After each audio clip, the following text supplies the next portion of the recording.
We will be live on social media this evening. Welcome to the Veterans Breakfast Club. We'll be restreaming to both YouTube and Facebook tonight for an open conversation. So I'm hoping that the people that we have in the waiting room will be bringing our topics to us this evening. If you are watching on social media, you can feel free to put a comment on either platform. Should I be able to see it, I'll be happy to bring it into the program this evening. My name is Sean Hall. We'll be getting started in just a minute to let everybody in and start our program.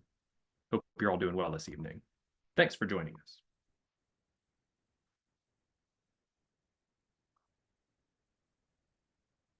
Start the music and we'll let everybody in.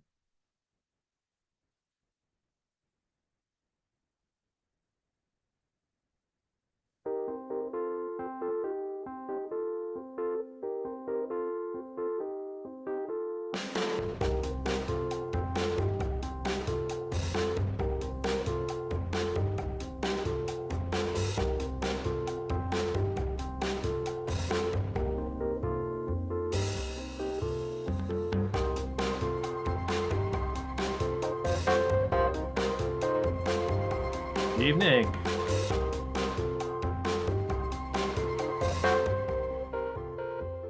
Good evening, everyone. Welcome to Veterans Breakfast Club Scuttlebutt for Monday, April 21st. My name is Sean Hall. I'm the Director of Programming with the VBC. It's great to see you all this evening. Ron, I didn't know that you had surgery. I hope you're doing all right, but thank you for taking the time to join us tonight. Brad, it's good to see you. Daria, hi, how you doing? It's good to see you, Daria. John Kramer, I like your cat. And Lisa Refner, I haven't seen you in a while. Good to see you. Thanks for jumping on. How are things over at Pitt Greensburg? I'll ask you to unmute. I'm actually not at Pitt Greensburg anymore. No, no, I've been gone for a year. Oh, well, I'm way behind the times then. That's okay. I work for the Department of Veterans Affairs. I'm a veterans service representative, so I work claims. Oh, excellent. I've been there for a year just this past January. So well, that's good to know. I'm sure that if anybody here has any questions then for you, they can probably chime in or chat you. I can give them guidance, but I cannot give them decisions. If that makes any sense. I can tell them what forms to submit and who to call, but beyond that, I can't do anything other than that. All righty.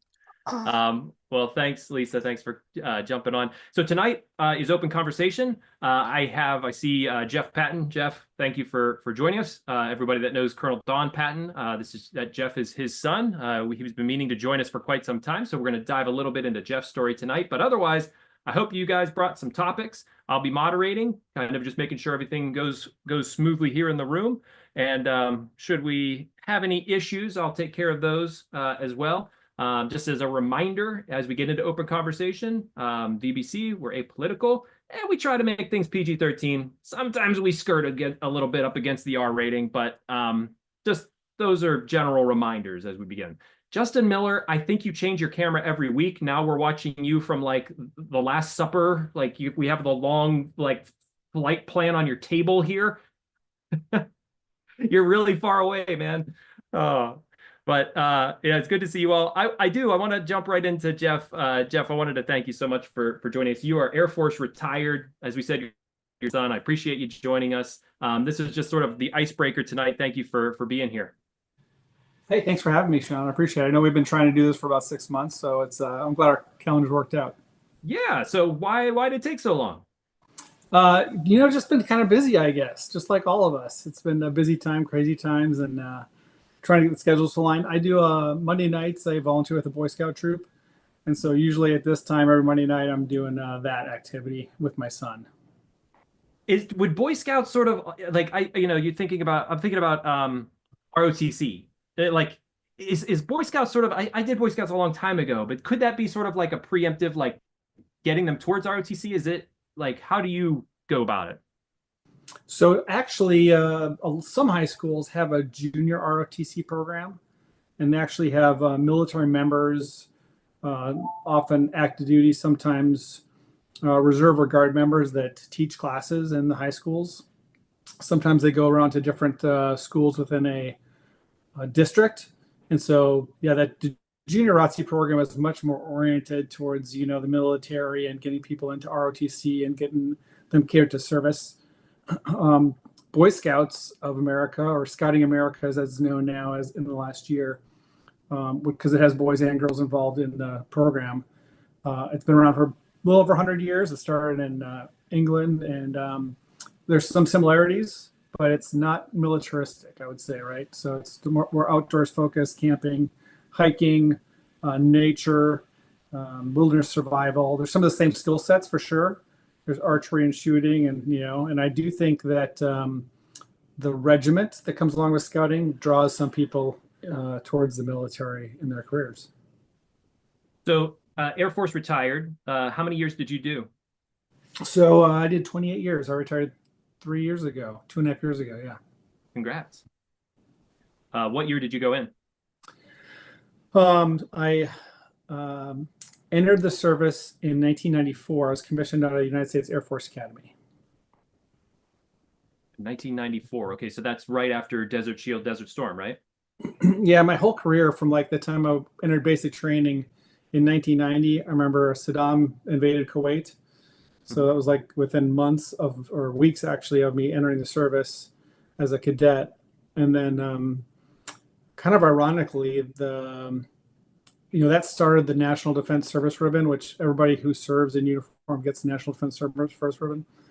And that term ended on September 30th of 2022, and I retired October 1st. So my entire career was basically the same time frame, the same 20 years that the National Defense Service Ribbon was available for members. Yeah.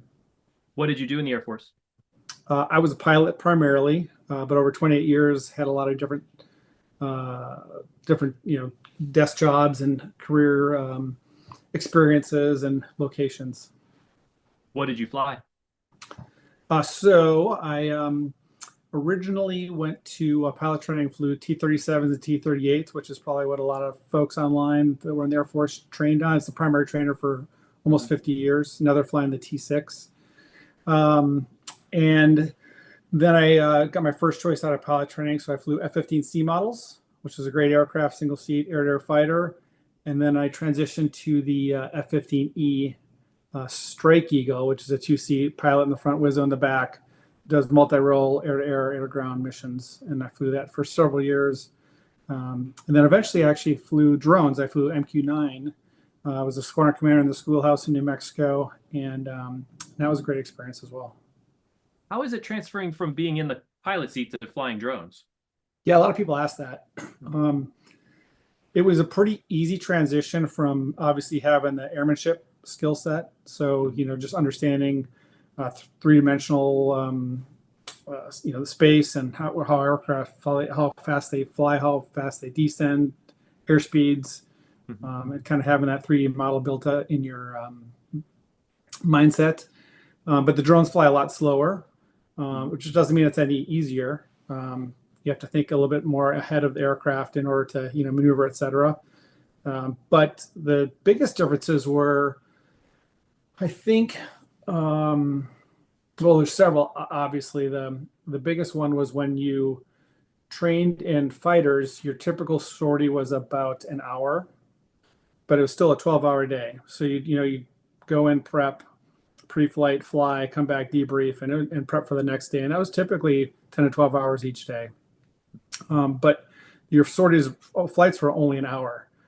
And then you would deploy, obviously, as a unit, as a squadron. And we went to several places in the Middle East. And, you go for 3 or 6 months at a time. And you go as a unit and, 12 airplanes, 20 pilots, 20 Wizzos. And you do the mission for several months and you come back as a unit together. What's a Wizzo? Weapon systems operator. Good question. Okay. I'll try to watch the acronyms. Did you always want to be? Yeah, I was going to say, then in MQ-9, you're a lot of times you actually don't even see the aircraft. You fly the cockpits on the ground in a remote location. The aircraft's on the other side of the world. And so, but the aircraft's often already flying when you take over, because the aircraft flies for 24 hours-ish, 20 to 24 hours at a time. And so you might get control of an airplane in Afghanistan and it's already been airborne for 6 hours and you're flying over a target or doing some mission. And then you actually might go home and hand the airplane over to someone else and let them fly the airplane for a while. So It can stay in the air for still a 10 or 24 12 hour hours. days. Go ahead. It can stay in the air for 24 hours? Yeah, the new long endurance ones are up to 36 hours. My goodness. As a fighter pilot, how do you feel about drones? Do you feel like manpower, like a human flying a plane is still much better than a drone? Yeah, in certain circumstances, absolutely. You know, there's definitely an advantage to looking out the window and seeing, you know, on a dime, picking up, you know, where you want to see, what you want to see, gaining that situational awareness based on where you're at in the sky in the aircraft. The challenge again with the flying the MQ-9 was you're looking through basically a soda straw. You know, there's a couple cameras on the front of it. A couple of them are steerable, if you will, but it's still a pretty small aperture. You can open it up like a camera, but then you focus that in quite a bit. And so you can't see, you know, over your shoulder. You can't look behind you very well. You're masked by the airplane itself, which you are in a Strike Eagle or a Sea Mile as well. You can't see through the airplane like an F-35. Sometimes you can with the helmet and everything. But the nice thing about flying drones as I got older is you don't pull G's, right? You're sitting in a chair like we all are right now, and you're sitting at 1G and flying the airplane, and it doesn't handle a lot of G's, but the you know, flying 8 or 9 G's in an F-15 when you're 40 years old hurts the body a little bit more than when you're 20-year-old. And when you're flying the drone, it's not like you have a VR headset on. You're sitting in front of screens, is that right? Yeah, similar to what we're doing right now. There's several screens, usually about 8 or 10 different monitors actually that have different types of information on it. Some of it is pictures, some of it's maps, some of it's engine gauges, some of it's radio frequencies and radio equipment. Some of it's actually like chats, you know, text messages, so you can communicate that way. So yeah, your cross check is kind of everywhere in front of you, and it's trying to find out, you know, where you're going, what you're doing, and where the mission is, and what the intel teams are telling you. So being Don's son, did he give you any advice when you went into the force? Yeah, he said go to Texas A&M and join the Army. So when you went Air Force, was he miffed, or was he like completely disowned? Yeah, completely. Yeah. And did you always want to be a pilot? Is that why you picked Air Force? Yeah, I did. Ever since when I was a kid, I always wanted to fly. I actually wanted to be an astronaut. That was my goal when I was little, and you know, in high school, and even in the service for a long time. And unfortunately, that hasn't worked out yet. But you know, there's still a chance. Oh, well, that would be excellent. What brought about your retirement? Why did you decide? Mostly family. So I did 28 years. I was working overseas at Ramstein Air Base in Germany, and both of my kids were just about to hit high school. And so when you hit 28 years, you have to get out at 30 years. And so I was trying not to move them in their kind of high school primary years. And so the timing worked out. We finished our assignment, and we could have stayed there for, you know, ideally we could have stayed there for 4 more years and not moved them. But the likelihood of that happening was extremely difficult, rare. So if I took an assignment, we were going to have to move both of them in the middle of high school. So we decided to get out at that time so we could stabilize. And so now we live in Carlisle, Pennsylvania. My son will graduate from Carlisle High School in about a month. Is he thinking about the military? He is. He looked at the Air Force Academy and went through a large part of the application process. He applied to ROTC scholarship, but he's going to go to Purdue and study integrated business and engineering, and I think he's going to volunteer as part of the ROTC detachment there. So he's looking forward to that. So obviously, coming from Don, you know, military family, were there other members of your family that served? Not directly. So I'm an only child. My dad was in the Army Reserves for 30 years. And then I had a stepfather who was in the Navy very young. And so I knew that he served, but I didn't know too much about it. did you, obviously your kids knew you were in the service. Did you talk about your service with them? Yeah, absolutely. I think if you asked them, what I did, they would not know. It's probably been They didn't see Top Gun and say, Dad, this is your life. It's you? no, no. It's been about 10 years since I flew an actual airplane in the sky. Like I said, I flew drones for a long time, but that's kind of like going to the office and coming home. Right. So, and I was in training environment most of that time, so it was kind of a 9 to 5 job. Awesome. I want to get to our open conversation. Jeff, thanks for being here with us tonight. Obviously, welcome anytime. Take a look at our schedule, chime in, join with your dad. It'd be cool to have like both of you guys on chatting about sort of like growing up in this cool military family that you got. That's great. Yeah, appreciate it. Thank you. Yeah, definitely. And feel free to chime in tonight as well. I want to pop over to Mary, just because Mary, you put this picture here into the chat for everyone. I don't think I've ever seen that. What is that? It's one of my favorite memorials. It's the Air Force Memorial in Washington, D.C. It's beautiful. It's right at the edge of the land you're standing there, you look out onto the city, and then you look down at some of the tombstones there at Arlington. It's right there on the edge. You're a docent, right? No, I'm a tour guide, professional guide. Okay, Docents are volunteers. They don't get paid. Gotcha. Yeah. You get the money. Yeah.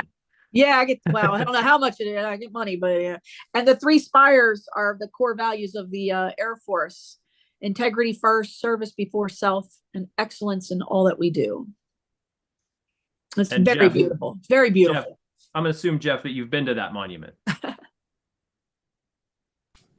Yeah, I muted myself there. Sorry. Yeah, I was actually in DC last week. I drove right by it, right around it. It's beautiful. They're doing some construction around it, and they just opened, I think, the Air Force Association office nearby as well. Yeah, they've got some great statues of Air Force officers and some quotes, and it's I think it's very, very beautiful. And the best part is standing in the center of the 3 spires and then taking the photo looking up. You get the top of the spires. Yeah, very cool. Brad? Yeah, just it's a great memorial. It occupies the ground where headquarters Marine Corps annex, the annex used to be.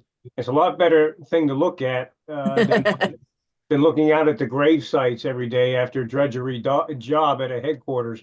You would say, I'm doing all this hard work, and you look at the cemetery. It's a lot better to look at the Air Force Memorial and visualize the jets going off in their own different directions. Yeah.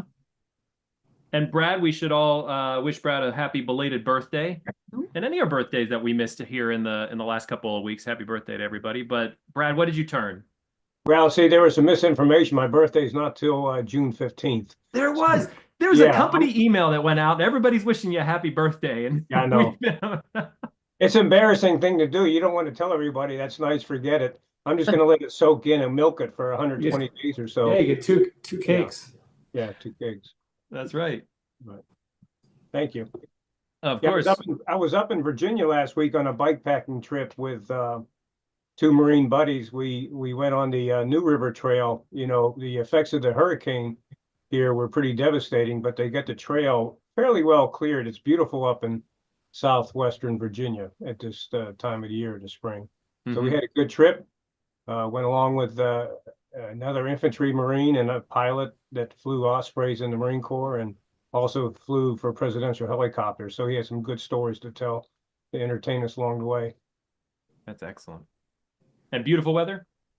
Well, it was so windy that if you parked your bike on a kickstand, the wind would blow it over. So we had one day of, you turn a corner and you get hit with this wall of wind.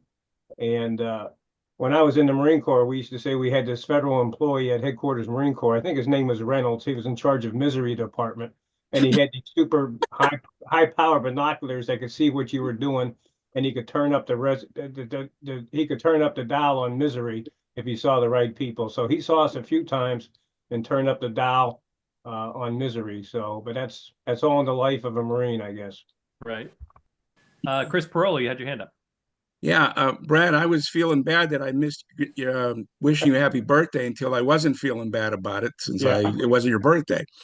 But one of the things about the Air Force Memorial, if you're standing in the Air Force Memorial, you have an incredible view of the Pentagon, and you have an incredible view of, I think it's the west side where they were struck.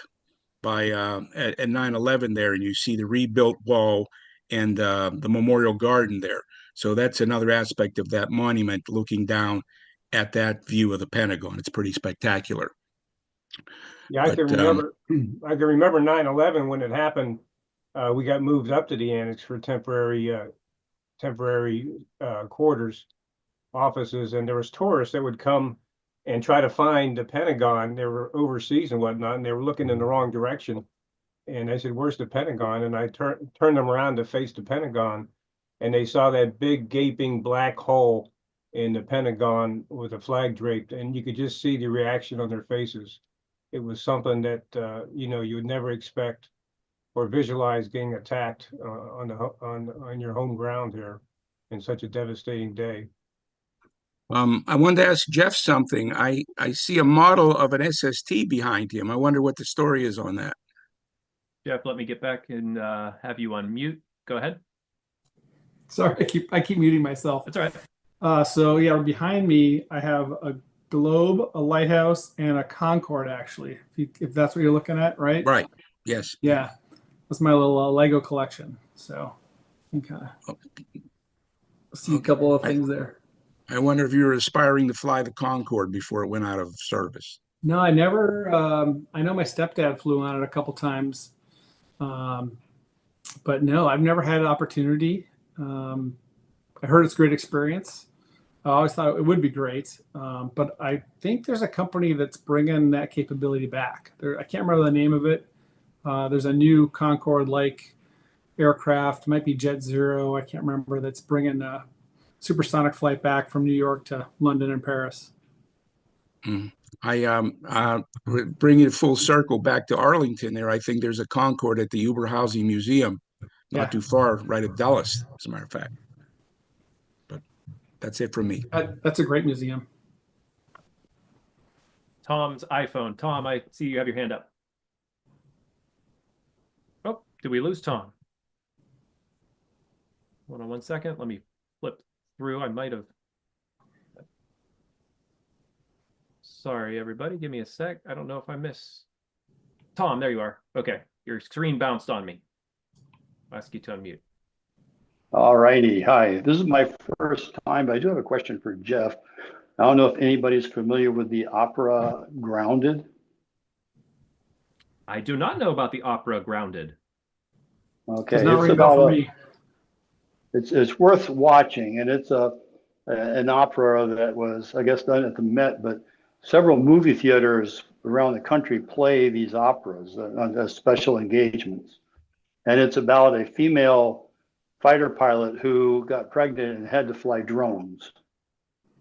And at the end, I did a paper on this as I watched it as part of a class I was in.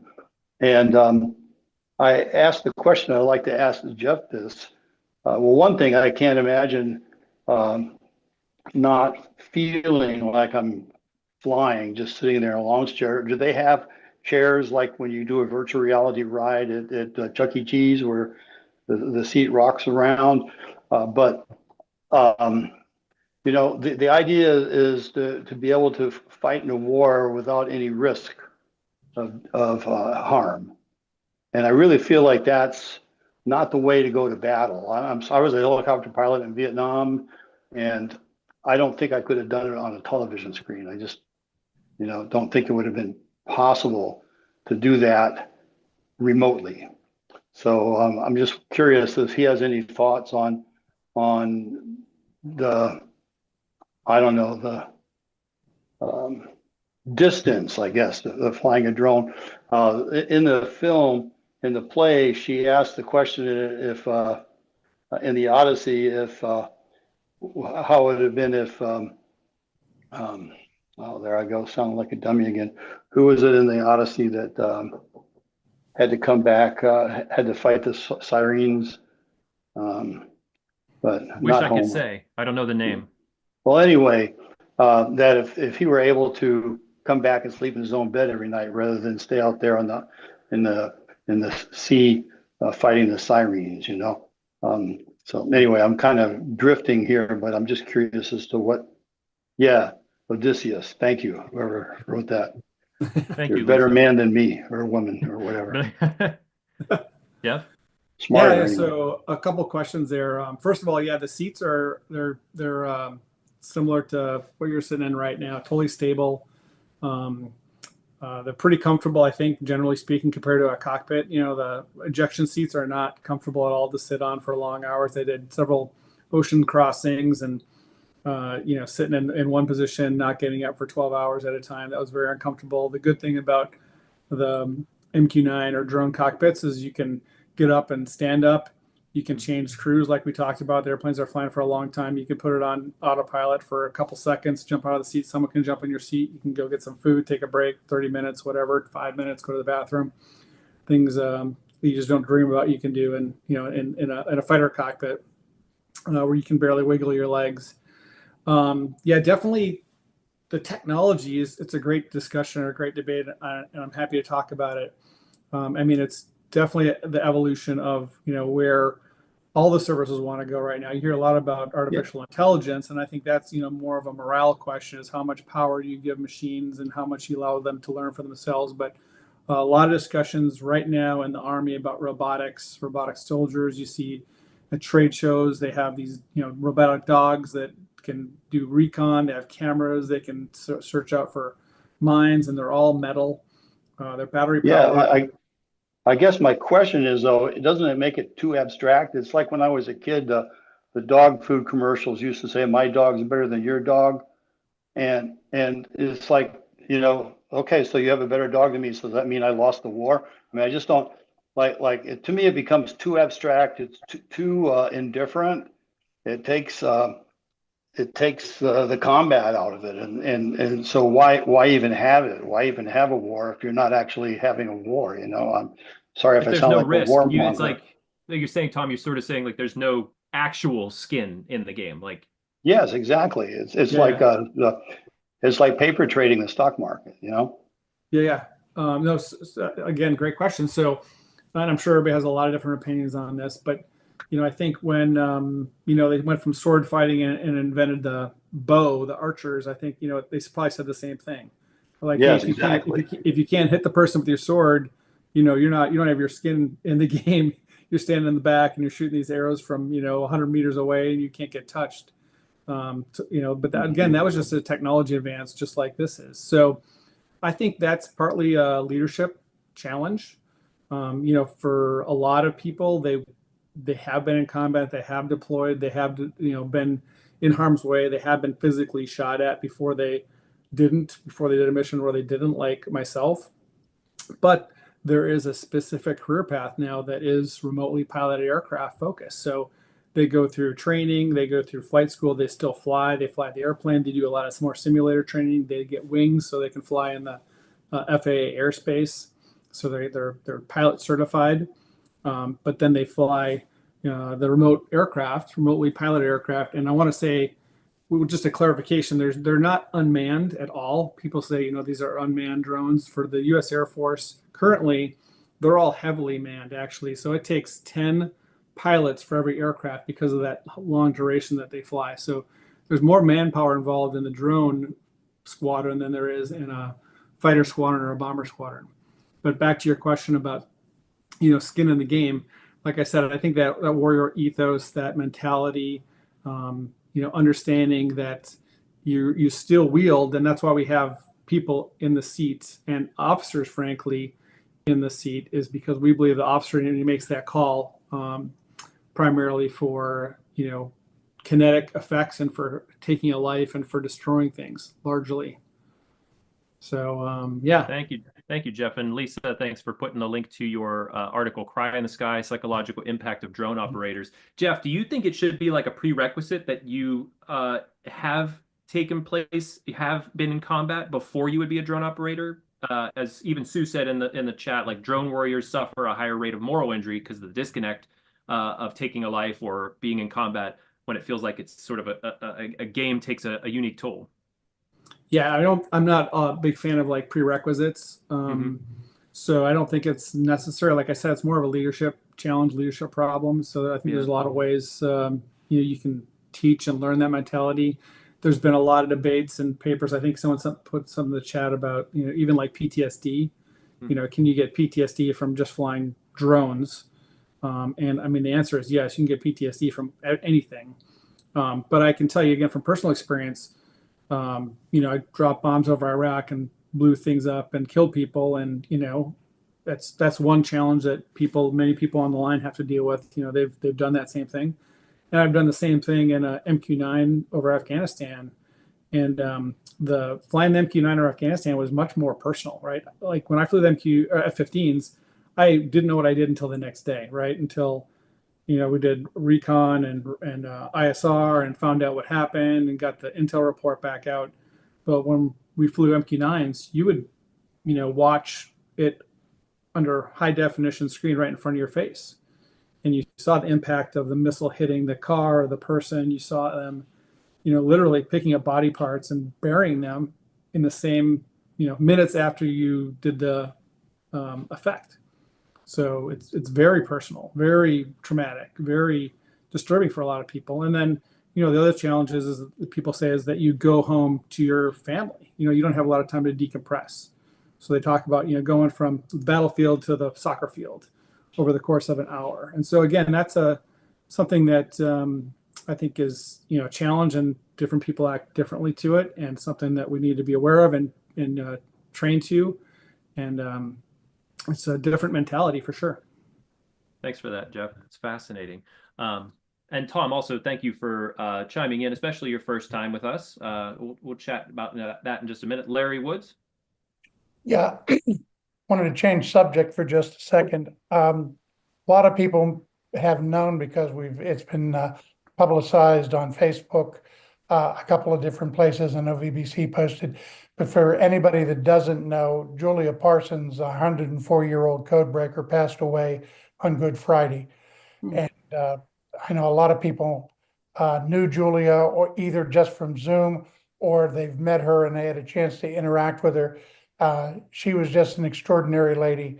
And I was also wondering whether or not we've heard any news in terms of memorial or funeral arrangements or anything like that, because I haven't seen anything since the notice of her passing.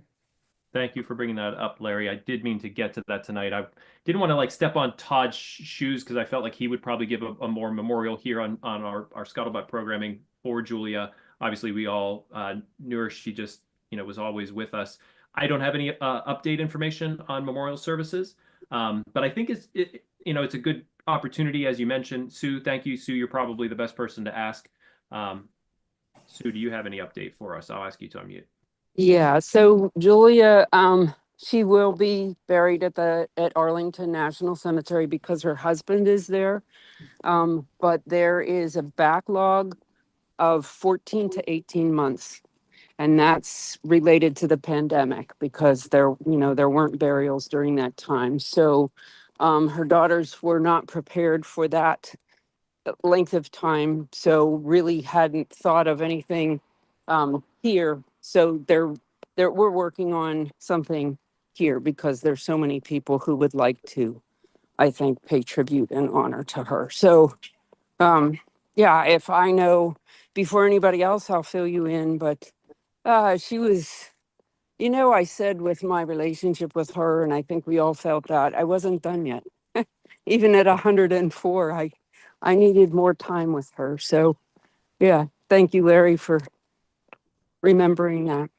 I was honored to meet her when she started working at the Heinz History Center with our Eyewitness to History program.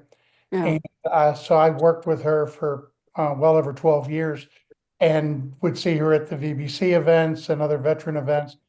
But the most telling thing was to see her sitting at a chair with a whiteboard behind her. And most veterans that do the Eyewitness to History program, they have artifacts and stuff from their service that they share with the kids.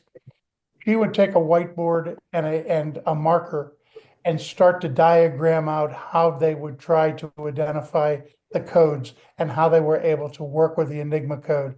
And to watch particularly young girls in the class just look at her with such awe, as she would just enrapture them with the stories on the work that she was doing And then she'd tell them that she didn't even talk about the work that she did until after her husband died, because she had been told it was classified and she wasn't able to say anything.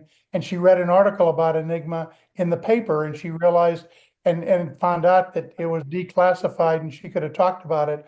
But she never said anything for, 40 years. Nobody knew what she had done. And she was just such an unassuming woman and just so full of life. So I know exactly what you're talking, Sue, and I know how close you got to her, particularly towards the end. But Julia was just a real special person, and I just wanted to make sure I didn't miss anything in terms of a memorial or funeral service. No, I will make sure that that's out there. She had been moved maybe 3 weeks ago to the VA Community Living Center in Aspinwall. Well, I can't say enough about that, but unfortunately, by the time she moved, she was not real aware of, where she was, but it was a great place. It made me really sad because they do a military salute when someone passes, and it was myself and a neighbor. And that's not the legacy that she left behind. So I will make sure that people know so they can pay tribute. Thank you, kiddo. Appreciate it. Yeah.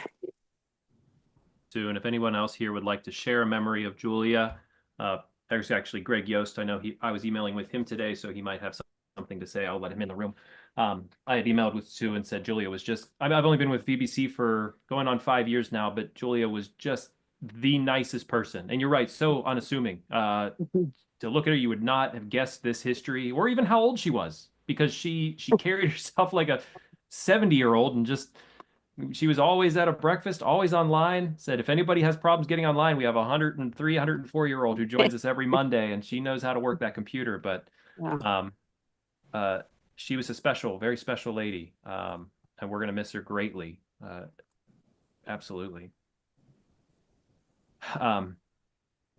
Justin, I don't want to change. Justin, I see you see your hand up. Let me unmute you. Justin, were you going to add anything about Julia or something from our previous discussion? Something from the previous. Okay, hold on just a minute, Justin. As I know Greg Yost just came in the room. Greg, we just mentioned Julia. I know you and I were emailing, so I want to give you the floor. Wow, what to say? 104. I guess we all wish it had been 105, but seriously, think about that. There aren't very many people, probably for any of us, who you get to know after they turn 100. I think that I did probably know her from some of the breakfasts before she actually turned 100, but I didn't really get to talk with her or anything like that until she was 101, 102, whatever. And she was, of course, very much with it, as we all know. She was zooming in, which was terrific. I definitely wanted to pursue some angles with her outside of the wave story where she was code breaking in DC during World War II. Not because that's unimportant, but because we'd heard that so many times. But I wanted to know what she thought of it, and what led her into it. And she was a depression survivor, but she, I guess, was doing well enough that I think her dad was a professor at Carnegie Tech, and she took the English. She was an English major, so she did the whole classic standard Shakespeare and all that fun stuff. I asked her if she learned any new words when she got into the Navy, and she said yes. There was some new vocabulary that she hadn't been exposed to when she was an English major at Carnegie Tech, and she got a big smile out of that. She said that FDR was not as popular as maybe we think. Maybe she was just in a different circle. I thought that was an interesting take, first-person take. Historically, we have him as one of the most popular presidents, but she said there were a lot of people who didn't like that guy, and I think maybe she and her family were one of them. Later, I found out that she lived not far from where I grew up, probably within bicycling distance, not at the same time, but I'm sure I probably bicycled past one of her houses one time when I was a kid. That sort of is one of the things that I think about when I think about the Veterans Breakfast Club. Is when you're biking along, driving along, walking along, you're going past all these houses of people who fought in World War II and did all these important things, and you didn't really realize it when you were just a kid trying to get into the neighborhood of the girl you had a big crush on, which is reason I was in her neighborhood. So I'm sure we knew a whole bunch of people from the neighborhood and where she taught and everything. I didn't really pursue that, but it was just great to get to know her. And outside of just the standard story, not that that's unimportant, I do want to say this much, that when some of the conversations I had with her over the last couple of years, she said one of the most important things that kept her going was the Veterans Breakfast Club, the Zooms. She said if she hadn't had those Zooms, she didn't know what she would have done with herself. So that was terrific. I did visit her at the VA at Aspinwall, and on her door, on everyone's door out there, all the residents, it has what they liked, what time they like to get up in the morning, and what they liked for food and pets and pet peeves and everything like that. And one of the things it had on there was things you like to do. And it said, she said on her door, it said, spend time with veterans. So this group was something I think that was very important to her. And of course, when she passed away, she was in a hall full of veterans, of fellow veterans. So what a great tribute. I was glad to have known her. I believe she was going to be buried at Arlington, which I think is appropriate. So may she rest in peace. Thank you so much for giving me the time here. So Thank you, Greg. Lisa, you said you had a story. Yes, and Mary Klepper shared a picture that just made me smile because on Julia's lap, she was part of our Veterans Week in 2023. It was the last one while I was there, and it was 75 years of women serving in the military. So we had her and two other women veterans that did an evening speech. Julia was planning to come. We had a car arranged to pick her up, but she wasn't feeling very well that day, so we zoomed her in. And I'm going to tell you what, leading up to that whole event, as soon as everybody on the campus found out she was coming, every professor was like, they're wanting their students to go, to go, to go. It's the first time that entire building was packed. I mean, there were standing room only in the back. And she spoke first. And I'll tell you what, she had everyone amazed at her memory, what she could recall, how she like said earlier, how she could describe, how they broke the codes and various things like that. She just had everybody, every student was walking out of there that night talking about her because we were by the doors as they were funneling out. And just talking about her experiences and the fact that she was sharing her story at 100 plus and how amazing it was for the time when she served as a woman, how much she accomplished. But the blanket that's on her lap was actually the thank you gift that we gave her. I gave it to her at that event because she couldn't come directly. But I'll tell you what, our kids were talking for days after that event. Professors, everybody. Lisa, She you just hit the nail on the head of the idea of a woman veteran, and yourself being an Air Force woman veteran. What did it mean to you to meet somebody who broke that ceiling? She broke a ceiling that even when I was in, I couldn't break. Well, it's a different way to frame it. I mean, granted, I could do things that she wouldn't have been able to do when she came in, but when I came into the military, which was early 90s, and that was at the beginning of Desert Shield, Desert Storm, and things like that. I would not have gone in. I was in Air Force too. I would not have gone into combat. I wouldn't have been put forward. So a couple years later, the women started to be integrated a little more. But yeah, just the thought of what she did and how she, her mind and everything just amazed me. And the fact that not women do feel the call to serve, and we don't necessarily just want to be behind a desk. We don't necessarily want to just be answering phones. We want to have the opportunities. And there's so much more now. I mean, you've got women earning ranger tabs, you've got women airborne, you've got, filling billets that they've never been able to fill before. Every time I see a woman get into a fighter jet, I'm as jealous as it can be. Because I'm like, if I could go back and had the eyesight and the brains, that's where I would have wanted to be. in that pilot seat. So yeah, she really made a difference. And the two women that were there, we had a combat medic, and we also had a Black Hawk pilot. And even those ladies, with all of their accomplishments, they were just Julie. They had a lot of questions, and they were talking about how to wind it up, and she was like, the two ladies that were there, like, "Oh no, don't wind it up. We want to hear more."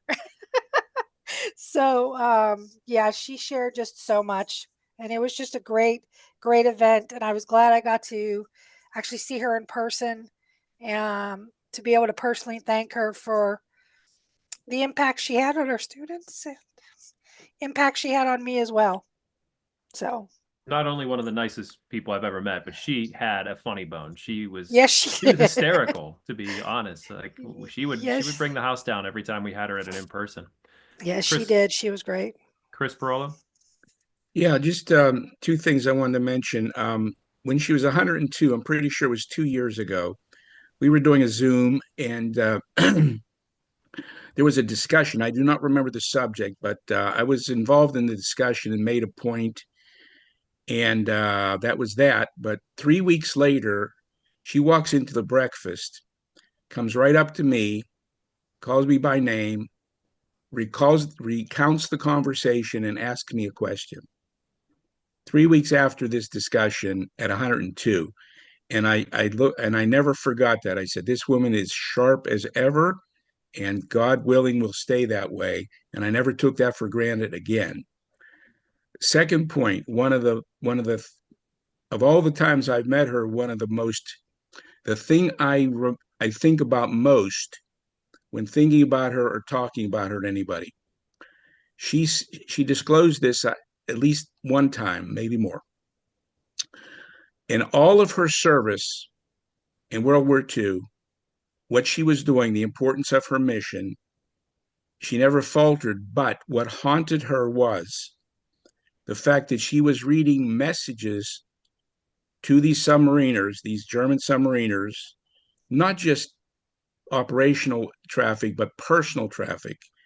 And she was getting to know some of these sailors intimately, so to speak. And knowing what haunted her was knowing that she was also finding their locations and dooming them. And she said that stayed with her for many years. And that showed a person of great integrity, understanding the importance of their mission, but also having humanity and a heart for the enemy as human beings. So I just want to make that point because I'll never forget that. Thank you, Chris. Mary? Yeah, when you started talking, it reminded me of something Julia said, and because somebody asked her, they said, how did that make you feel knowing you were sending these young men to your death? And she said, I couldn't think about it then because I had to save our boys, our guys on those submarines. And she said, and then she said, yeah, I thought about it later, and it did haunt her. But at that time, and again, this goes back earlier to that question with the drone, right? Anybody can have PTSD. She's not dropping the bomb. She's not shooting somebody in the chest, but she's giving that information. She's doing what she has to do at that moment to protect us. And yeah, it was she's incredible. She was just incredible. And you know what, losing Ed and Julia back to back, it was a double punch to the gut, really. Agreed. Yeah.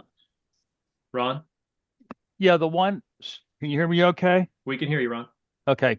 The one story that will always stand out in my mind whenever Chris was talking about, her and listening to submariners was the one she said that impacted her the most was listening to this one submarine captain talking about how he had just become a father, and that gave away his location, which she had to turn over to our forces so they could actually locate and sink him. And she felt kind of bad because the guy just became a father. And that showed human feelings for the person, but she had a job to do, and she knew that by sinking that submarine was saving our ships in the Battle of the Atlantic. Thank you, Ron. And thank you, Ben. You reminded us here in the chat that we had a parade for her 100th birthday.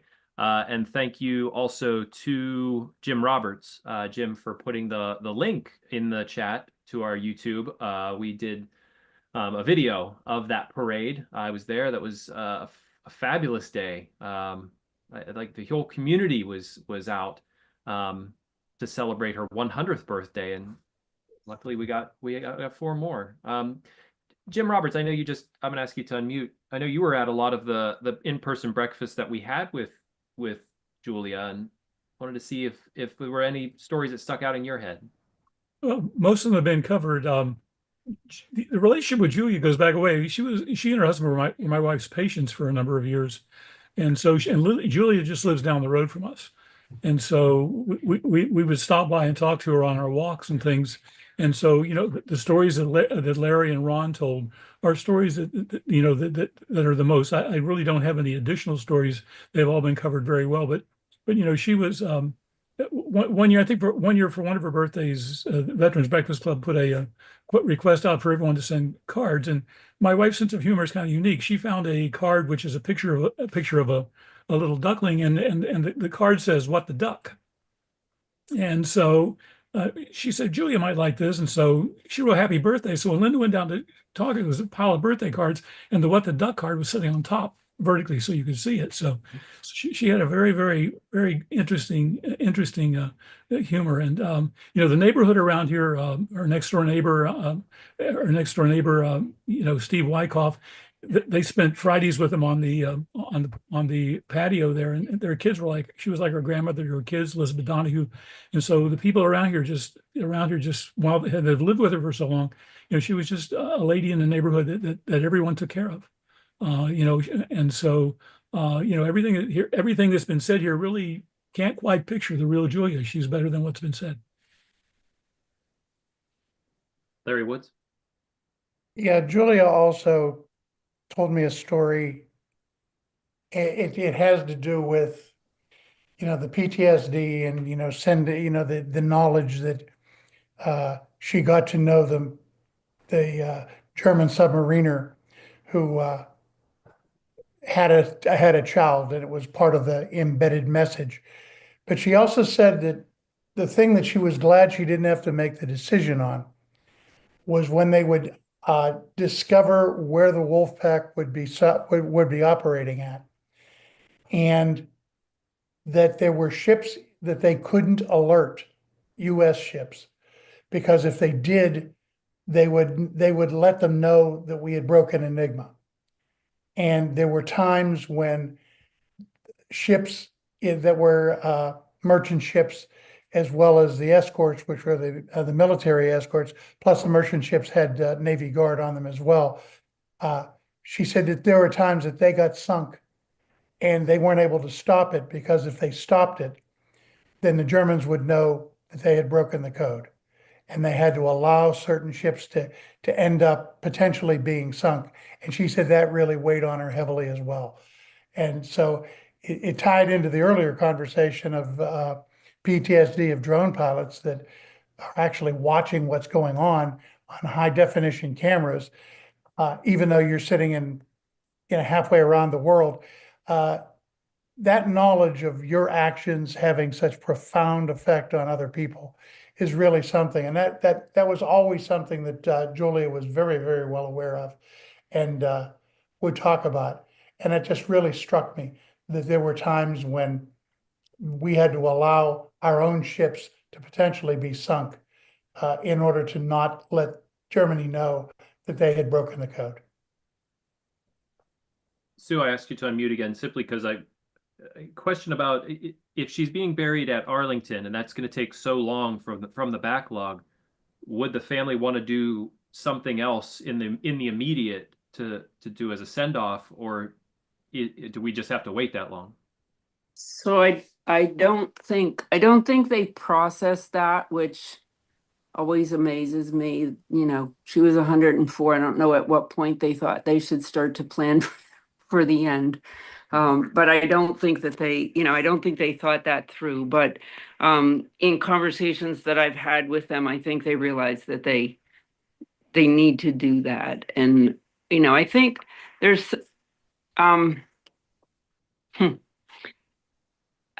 it's ironic, I guess, to know her from that back end. And, a comment that one of her daughters said, we were talking, because, I ended up going to a lot of those things. And she said, and taking her to the thing, she said at one point, you can be my adopted daughter. And I said, your daughter's 80. So I'll go as your adopted granddaughter. But we oftentimes talked about, her family. They didn't know. Not only did her husband not know, but her children didn't know what she did. And her one daughter said, I don't know why she continues to talk about that. That's all in the past. When you're 105, everything is in the past. So I think they're just getting the scope. And I think after this conversation, I will certainly pass along with them.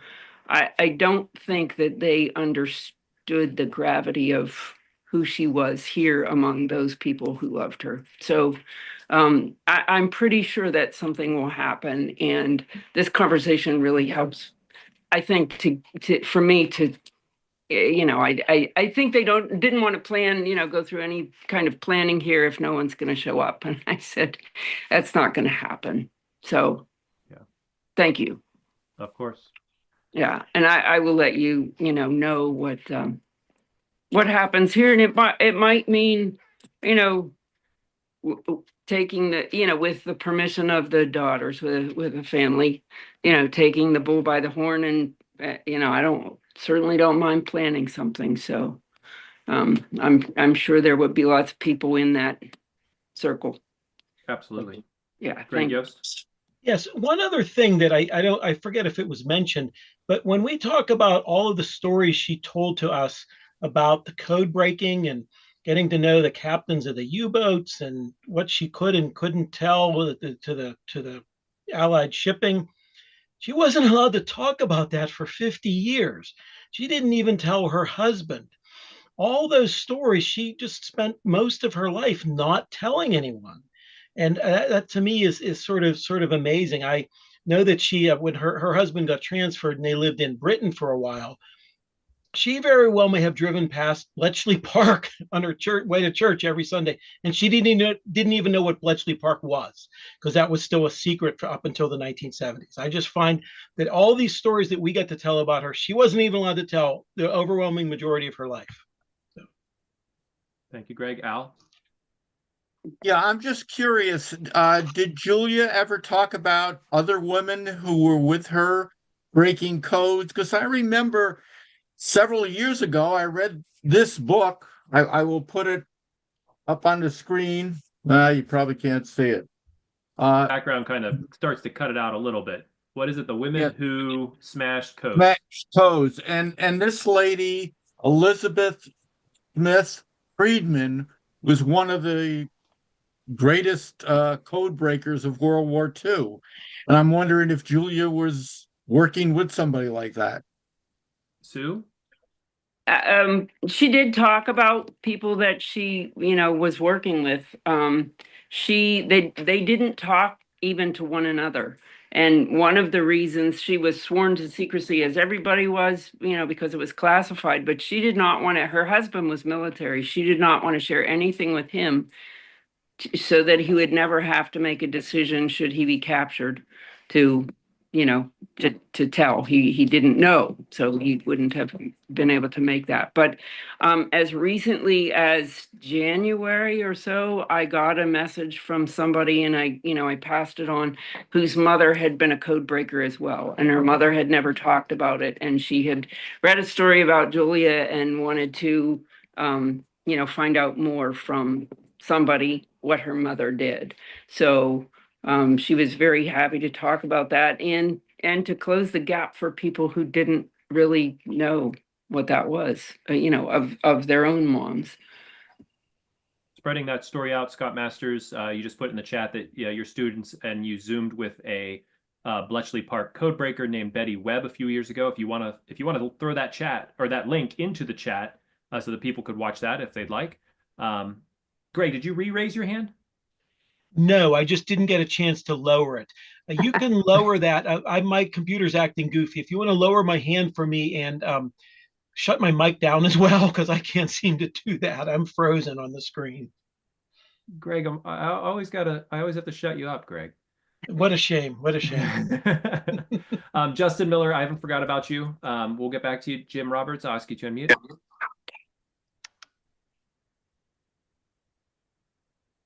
What are you talking to me now? Just watch just 1 minute, Justin. We'll get to you in just a minute. I just want to let you know I didn't forget you. They just mentioned Betty Webb. I just sent Todd a copy of this as a PDF. This is an article that was in The Economist a few weeks ago that is an obituary about Betty Webb that describes her. And it's a very interesting read. So I don't know if, Todd, you might want to put it out on the Veterans Breakfast Club or if it's legal because it is copyrighted. But you mentioned that you had an interview where she was talking with Betty. And so Betty is well known in England for what she did and the fact she couldn't speak for a long time. I just wanted to mention that. Yes, and thank you. Yeah, if Scott, if you have that link and you'd like to throw it in the chat for us, I'm sure people would love to listen in on that. Justin, yes, you had a point to make, and I wanted to get back to you. Well, first of all, I'd just like to say thank you very much. I'd read about her, but this was more than I ever thought I would know about her from all of those who had direct knowledge, something that we don't get up here in Dallas, Texas very much. But my comment for Jeff was, when you're flying the drones, is it something like from time to time I had flying helicopters, even in Vietnam, hours and hours of sheer border marked by only moments of stark terror? Oh yeah, absolutely. In fact, at one point we said the statistic was 3% of our time was spent doing kinetic activities, like, actually planning strikes and conducting strikes with a JTAC or following up on an attack. But 97% of the time was largely intelligence, surveillance, and reconnaissance, ISR work, flying circles in the sky over the same target for days, weeks, and months even. Were the drones have any capability for combat at all? Yeah. So originally, the first drones actually flew that I know of, the Predator MQ-1 flew in Bosnia, I want to say in 97, 98 timeframe. Small group, pretty more classified, maybe even on the civilian side. They trained out of Creech, or Indian Springs in what's now known as Creech Air Force Base in Nevada, just north of Las Vegas. And they deployed, and it was all line of sight communication between a ground operator, like a remote control airplane would be. And so flying in the Yugoslavia area. And then over time, they would find targets and they'd said, hey, this is, it's very difficult to find something through a soda straw with maybe before even GPS was available on the aircraft, and trying to talk some type of other aircraft with a weapon to that target in the middle of a country. And so at one point they said it'd be pretty smart if we could put some type of munition on the vehicle, because we call it the kill chain. It's find, fix, track, target, engage, assist. So F2T2EA. And a lot of times, now we could not do that whole kill chain from beginning to end. And then when they added eventually bombs and Hellfire missiles to the MQ-1 Predator, and then the MQ-9 had a lot more carriage capacity. That's when you started seeing some of the kinetic strikes. There's a book called The Obama Wars, where drones really became kinetic actors, where they would find people with other intel sources and track them until there was the right time, and it was no collateral damage, and they would take out that target. So yeah, they're absolutely kinetic, and a lot of the time you'll fly around with your weapons for days and days and days and not use them, but when you find the right target and the right opportunity, you want to be able to just strike that target. Well, I know to answer your question. For quite a while before COVID, I tried my best to learn to fly helicopter simulators, and mine was I never had the feel of an aircraft, which to me was tight turns, close approaches and stuff. Is that something that I'm assuming the younger kids come up with because played video games for half their life. Yeah, so I do think that they have some unique skill sets compared to like the old boomers like myself. Learning how to fly a remote aircraft with some backward training. Actually, I do things were just differently than I was used to flying a natural, conventional aircraft, I would call it. So yeah, definitely from the initial training, there's definitely ways to speed up that process, and they can pick it up a lot faster. Their cross-check, looking at different screens, is maybe a little bit better. But understanding, like I said in the beginning, the three-dimensional space, that's a little bit more difficult. And that's why I think it's important that they actually get some airmanship, their ability to fly actual, Cessna even type of airplanes, and maneuver those aircraft around the sky and feel the wind gusts and the turbulence and the sound of the air rushing over the canopy. Those types of things create great airmanship skills. Well, that's the reason I asked. I mean, I tried live simulators, I tried just computer, and I finally decided that my next door neighbor's 12-year-old would do better at it. I gave him the whole thing. Yeah. Lucky kid. Justin, thank you. Jeff, thank you again. Let me share my screen here. I don't know, Daria. Daria, if you're still with us, I saw that you're. Let's see here. 1 second. I wanted to pop that up there. This is our new magazine that will be coming and hitting mailboxes. If not in the next couple of weeks soon, because we want this to get in this month if we can, if not early next month. But as you'll see in just a second, we have a program coming up about the fall of Saigon. But this, if you don't get our magazine, it's just because we don't have your address. And as you can see there in the top right, it is free, comes out quarterly. Please let us know if you'd like a copy, or please just send us your address if you don't get copies of it. And once we have your address, we'll make sure that you get all future copies as well. A really incredible cover here. And Daria, like I said, I'm not sure if I see you in the participation there, but Daria, if you are there and would like to unmute as you are our editor of the magazine, we'd love for you to have say a few words about it. If you're not there, that's quite all right. But otherwise, we do have a couple new programs coming up. Thursday, we'll welcome back Glenn. He's been gone since VBC took the trip down to New Orleans. So he's coming back to do part 2 of our Okinawa, this time focusing more on the Navy. So please join us Thursday night, 7 p.m. to invite Glenn back to the room and back to hosting duties. It'll be good to have him back. And as you can see, we will be doing next Monday, the fall of Saigon 50 years later. This is an open conversation next Monday. So there'll be some history. Todd will be back from his vacation. I think tonight he was at a concert. He gets a night off every once in a while. So he'll be back next Monday night to talk the fall of Saigon in an open conversation format. So we'd love to hear from everybody about their experiences, their thoughts, their memories around the 50th anniversary. And then the following Thursday, we will talk about liberation of U.S. POWs with Glenn again in April 1945.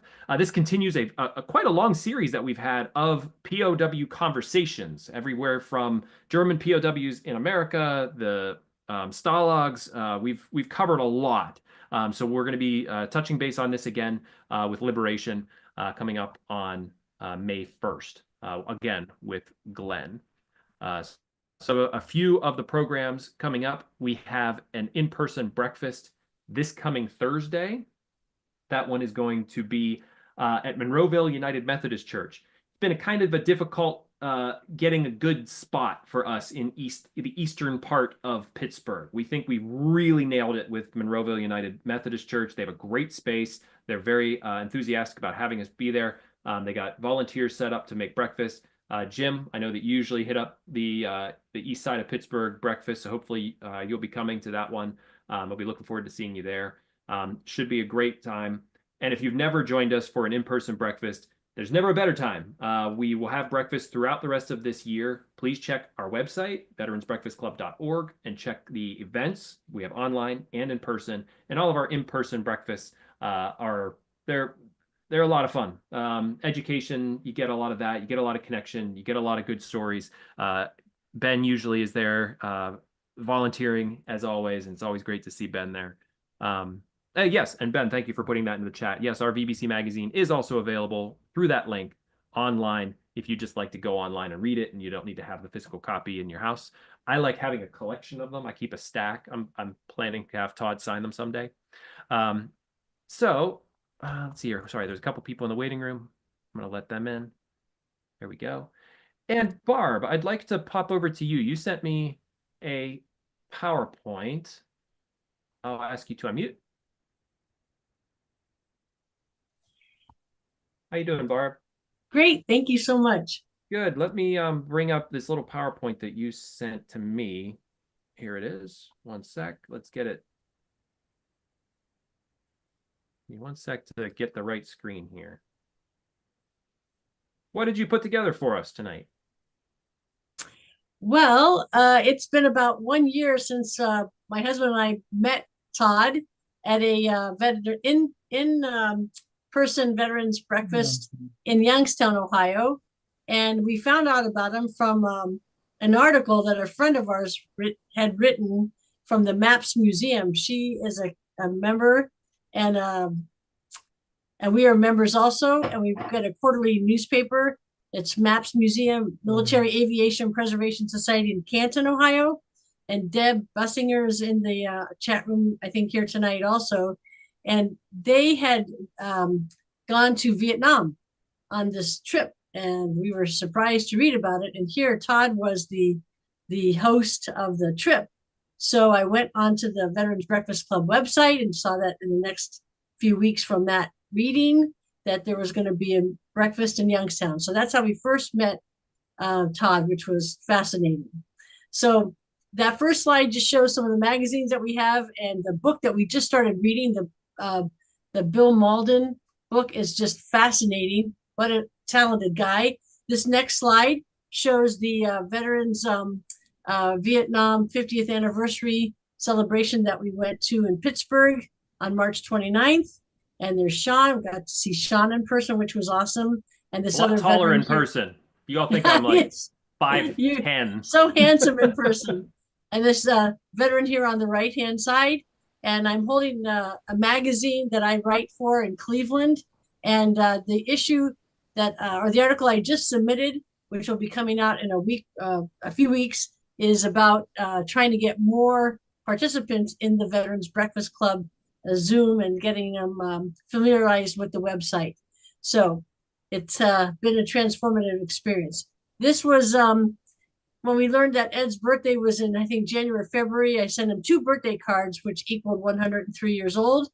And this young man on the right-hand side, if you were watching that one particular evening, he was 16 years old. He is 16 years old, living in Colorado, and he's very interested in interviewing World War II veterans. So afterwards, he and I spoke at length. He interviewed me, and I tried so hard to get him connected to Ed, but he had just gone into hospice, and I was communicating with his daughter, Sue Nation, and we tried so hard for them to communicate, because Sue was like, oh yes, he really wants to talk to that young man, but it didn't happen. So another impactful experience to know him. So from that 50th anniversary in Pittsburgh, this Vietnamese woman in the one picture, Lynn Nguyen, she's pictured here in the upper left-hand corner, and then in the center with her children. We communicated after that event, and I interviewed her. And so back and forth, she says, you know, I should go back to Fort Indiantown Gap, because that was my first home. I was 1 year old when we were rescued, and we were refugees at Fort Indiantown Gap in April of 1975. So I said, well, let's meet you there. So 20 days after that 50th anniversary celebration in Pittsburgh, we met her and her family in Indiantown Gap last Thursday, actually. And so here we're at the museum. This gentleman on the right is Charles Olig. So if you ever have an opportunity to get to Indiantown Gap and go into the museum, which was a former barracks, it's 2 floors, we got to meet Charlie. He was so wonderful. And she's holding up in her left hand there a copy of a Vietnamese English dictionary. And the artifacts of that museum are just incredible, as well as there were 2 huge, maybe 5-inch books hardbound books that showed, it was called Good Day, which were daily newspaper articles that were shown to the Cambodians and the Vietnamese refugees in English, and that they were fascinating. So, and next page. Okay, so we have read a lot of books this year, and God bless Colin. We loved The Star of Africa so much. I can't wait for the film to come out. He's saying now maybe 2 years. I hope it's in 3D, because the way he describes the aeronautics of Marseille are just fabulous. So that's another impact of Veterans Breakfast Club. And here, just quickly, last year we were in Bastogne, Belgium, and just happenstance, these two workers here on the left, I said, well, don't take down that American flag. He says, no, we're just changing it out. Well, God bless them. They asked Bob, would you like this flag? So that's the flag that got the workers to hold with Bob in a picture there. And then the next 4 days, we traveled throughout Bastogne and Luxembourg. And wherever we went, we took pictures of that flag with Patton. We ended up 3 days later back to about a half a mile from the spot in Bastogne at the top of the square, where I had these children, these Belgian children, hold the Patton flag, and I'm holding the Belgian flag. So with that, there was another picture when you had the Buchenwald, the lost Buchenwald pilots. We went to Lansing, Michigan, and yes, the lost airmen. I was reading about it. There was a pilot from Lansing, Michigan. We drove up there. Thank God for Bob to drive. We drove and met a daughter, Orta, or Lynn Orta, and we took the Patton flag with us and got a picture with her with it, because Patton was the group that came in and rescued the gentlemen, the prisoners, the pilots. Yeah, so here she is in the bottom right corner holding the flag with Bob. There's her father in the center. There she is holding his pictures that I gave. And so again, all because of Veterans Breakfast Club. These topics are just phenomenal that we have on Zoom. So thank you, thank you, thank you. It's just been amazing. We so appreciate it. I agree. And I saw Brad, I saw you giving an applause, because you don't realize the impact of this organization. Really, you don't, until you start seeing something like that sort of that drop in the pond that, Barb, you just sort of rippled all out to everywhere. Yes, I don't think you saw them, and maybe it didn't go through, but after we went to Fort Indian Town Gap, the next day we went to Chambersburg and Letterkenny, and we were at the chapel, the Peace Chapel that the Italian POWs erected, constructed, and we met the one woman, the beautiful woman who was featured in the documentary, whose father said, you know, when he was amazed when the cook asked, how do you like your eggs? So that was Tonolo. And on May 17th, I'll invite everybody in the group there. On May 17th is Armed Forces Day. And I know this Mr. Jeff Patton from Carlisle, not too far from Chambersburg. They're having, they're going to open up the chapel. They'll have lots of activities there in town. And then on 9/11, they're going to have a big reunion again with the Italian descendants coming in from Italy. And I pray that we could go, my husband and I could go to Italy in October after that event in September and actually present to maybe some of the descendants in Italy near Milan. And I already sent an email to the person in charge in Italy of this group. So who knows, maybe that'll happen as well. It's incredible. Thank you, Barb. Jeff, you had your hand up, and Lisa. Yeah, a couple of quick things. So I appreciate the invitation, Barbara. I love it. So as you know, my dad, he's big into the World War II history and capturing veteran stories. And in fact, tonight, if you don't know this, he has Kevin Maurer, who wrote the book Damn Lucky. And Lucky Luckadoo himself flew up from Texas. And so the two of them are in Minnesota at the Minnesota Historical Society. They're having dinner tonight. And then the program is tomorrow. They're going to have 4 World War II veterans totaling, I think, 406 years old. Wow. On their program tomorrow night. So that's just something great to share. Unfortunately, they don't live stream it. So they produce it and put it online after the fact, maybe a month or 2 later. But I am involved in the Central Pennsylvania World War II Roundtable. So I dropped that link in the chat. You can Google it as well. We just have a new webpage put up. And so I know several of our board members are also involved in this. And I know that some of you are already aware of this, maybe even come to the programs or tune in. But we have a program the first Thursday of every month. It's in Hummelstown, near Hershey. We're still focusing, just what you guys are saying, it means so much to me because we're focusing on World War II veterans still. And it's obviously difficult to find a World War II veteran who wants to come up on stage and tell their story. We're trying to get ones that haven't before, obviously, so their story is told, because a lot of times, as you know, they haven't told their story most of their lives, and then sometimes the first time they do is, when they're over 90 years old, now over 100. And so it's important for us to capture their history, but it's also important for their family to hear their history. So Sean, yeah, go ahead. So Sean, maybe you can connect him with Luis Rodriguez, the young boy in Colorado, the 16-year-old, to interview some of those World War II veterans if at all possible. Or I can give him the information, whatever. Yeah, so we have all of our, we live stream our shows. So I know you guys are all around the country, and a lot of people in Pittsburgh, and you can't make it over to Hershey, but they're live the first Thursday of every month. Next month, I think so the part of this I'm not sure because I'm not going to be here. I can't remember a program for next month actually right now off the top of my head. I'll have to look it up on the website.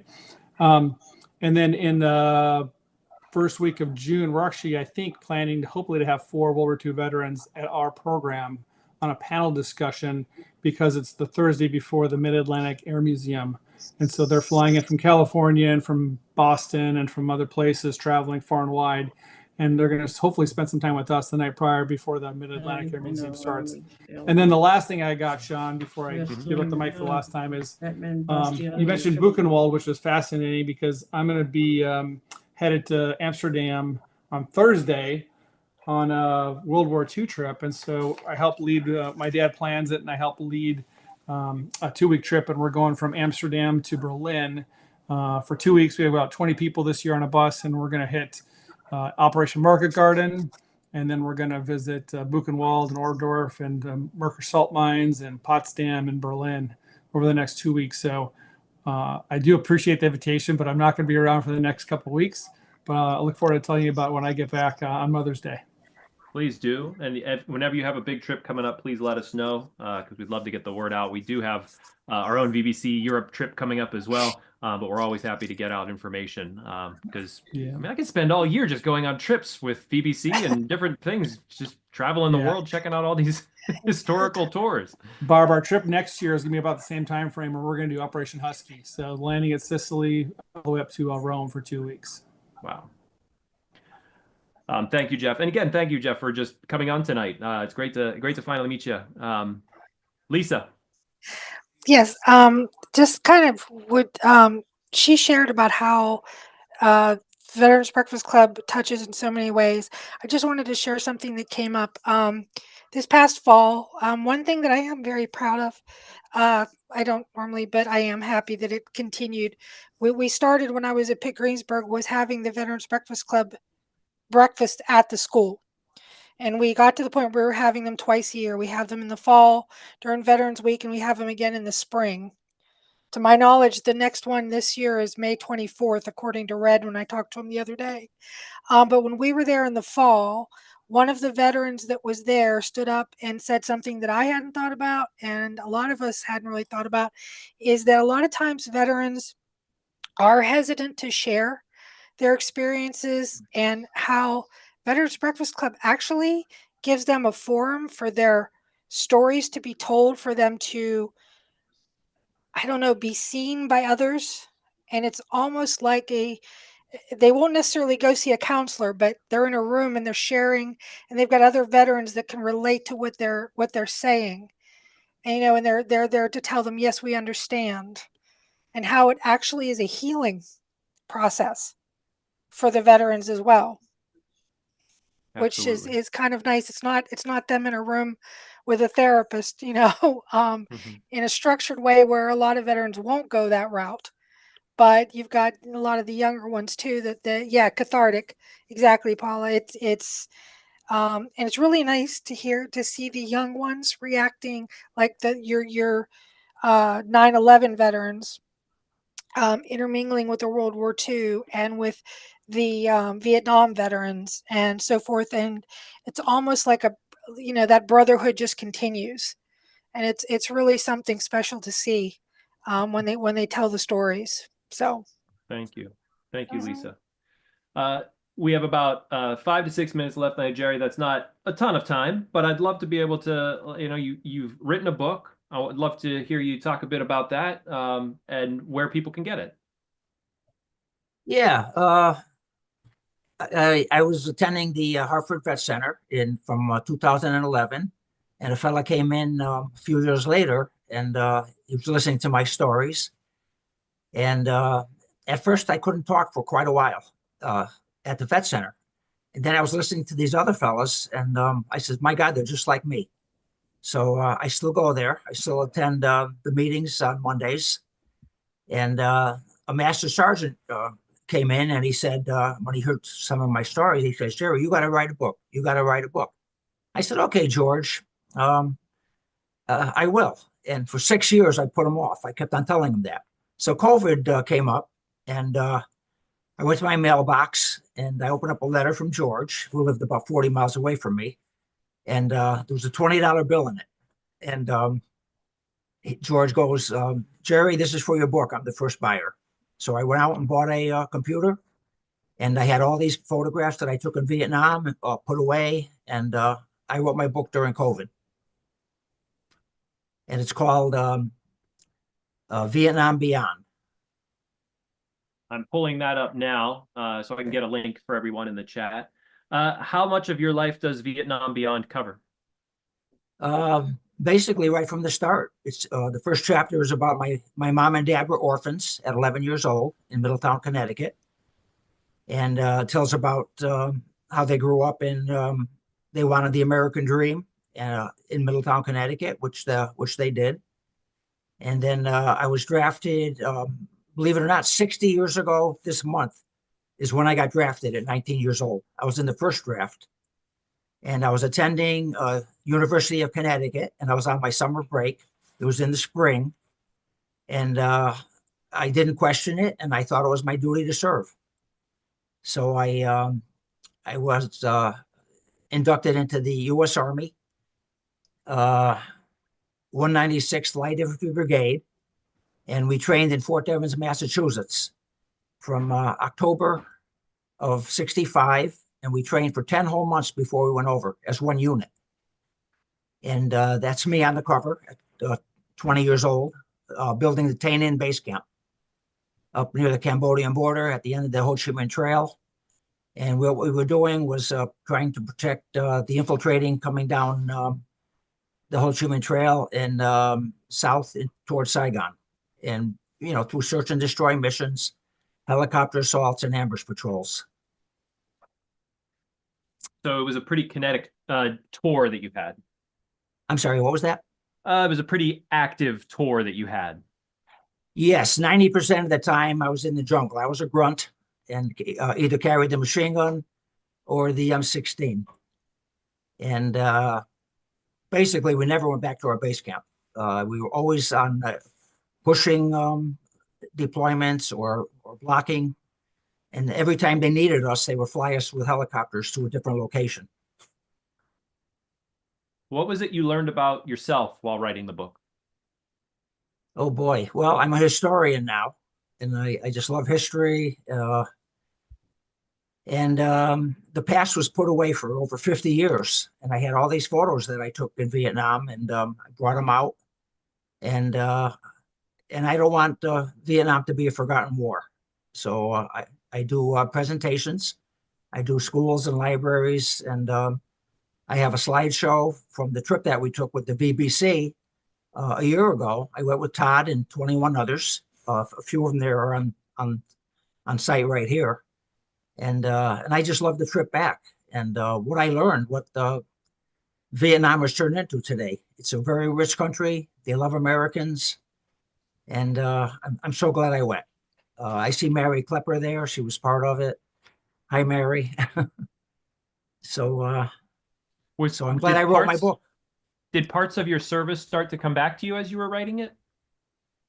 Yes, it did. Yeah. I didn't forget a lot. So everything that I could remember went into each chapter. And especially that I carried a camera with me in my front canteen pouch. It was a 1949 Brownie Hawkeye. My mother said, Jerry, you ought to take a camera with you to Vietnam. And I grabbed an old 1949 camera off the counter. I threw it in my duffel bag. And I'm so glad I did it. I carried it in my front canteen pouch. And every time there was something interesting, either during combat or in Saigon when I had an injury, or going into the villages, search and destroy, I would take the camera out, and I took 200 photos while I was in Vietnam. And you during my have tour. all of them. Pardon? You have all of those photos. Oh, yes. I have them right here, and quite a bit of them are in my book. And I talk about them. Mary, you had your hand up? Yeah, when Jerry was talking, I was going to say that I went to Vietnam with Jerry and 4 of our other veterans, and a couple of the ladies who classmates or brother was in Vietnam as well. But I'd read Jerry's book, like furiously reading it the 2 or 3 days before we left, and not only the VBC, and then Todd's, of course, scholarliness about the war and the other veterans that we have, but reading that book really helped me come into Vietnam with a better understanding, I think, of the war and what these men went through. And then being with Jerry when we were at the Ho Chi Minh Trail Museum, and I even have pictures and video of him talking and saying, oh yeah, this is one of our weapons, that means they got it off of one of our guys, or this is where I was. And he would explain it. And it really brought it to life. It'd been so much different if we'd just been over there on some, random tour with somebody who couldn't explain these things to us. And so I think the veterans like Jim Roberts and like Jerry and some of our other veterans who have written books, and I apologize, leaving anybody out, but it's so important that you've told those stories to people like me who have not served, but also for the future, because as we know, Vietnam is seen with different eyes, but I think it's a whole different set of eyes for people who go over there now and come back and tell the story. I had a gentleman on one of my tours just this past March in Alaska, and he said, yeah, my daughter and her husband are going to Vietnam on a honeymoon. He goes, Vietnam is something totally different to me. And I said, yeah, but it's a whole different generation, and that's what they're looking for toward now. They're moving toward the future, and we help that. And I said, that's what I learned from our veterans, that we helped change that country for better or worse on our end here. It changed their trajectory a lot. So thank you, Jerry. Thank you. Oh, hey, Deb. Deb also said hi in the chat. Renee Johnson, you say you do recommend Jerry's book as well. So you've got you have some reviewers here in the room, Jerry, which is always a good thing to have the 5 stars come out. Jim Roberts, you had your hand raised? Right. Just to chime in on this, the one thing to realize about veterans writing books, you take 2 men in the same unit at the same time, and they will write 2 totally different books. Every veteran has a different set of stories to tell, regardless of when or where they were there. It's not like it's 20 versions of the same book.